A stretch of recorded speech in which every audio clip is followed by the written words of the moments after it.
Welcome everybody to this Sunday morning service here at Salt and Light Christian Church. The story that I'm telling you all this morning is about the hymn, "Great is Thy Faithfulness."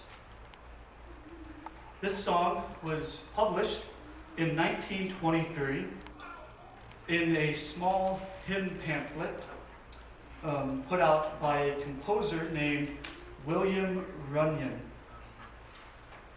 The author of this song was a man named Thomas Obadiah Chisholm. He was born in Kentucky in a log cabin, and at the age of 16, he became a teacher in his hometown, despite his youth. About a decade later, he came to faith and became a Christian and began his ministry. During this time, he had many odd jobs. He did everything from being a teacher to working insurance, construction, and to even doing evangelistic work. And he kind of was a jack of all trades and went where he was needed. Unfortunately, he struggled with spouts of bad health. He commonly would get sick for long periods of time, and had to do with why he had so many jobs.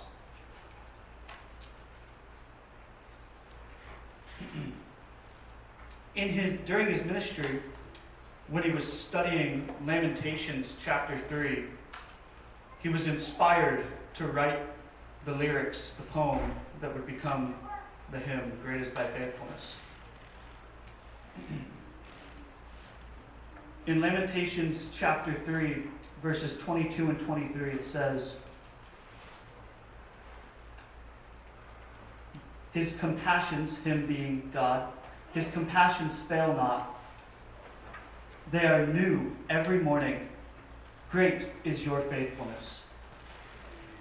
And when he read this, he was so inspired and led by the Holy Spirit that he wrote as a poem the lyrics to the song. Throughout his life, Thomas wrote over 1,000 poems. And this one, along with several others, he sent to his good friend William, who composed the music. And when he read the poetry, the lyrics to the song, he himself, William, was moved.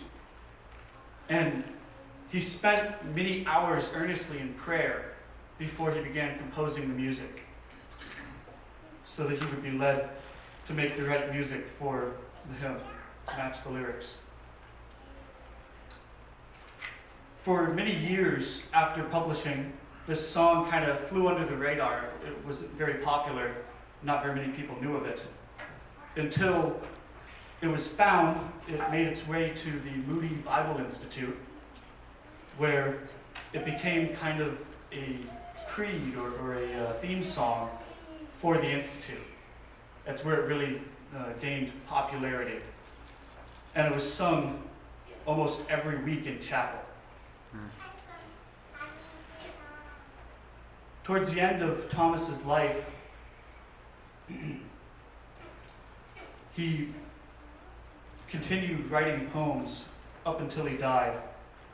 And one of his more famous poems is titled "Living for Jesus," in which he wrote, "Living for Jesus, a life that is true, striving to please Him is all that I do, yielding allegiance, glad-hearted and free. This is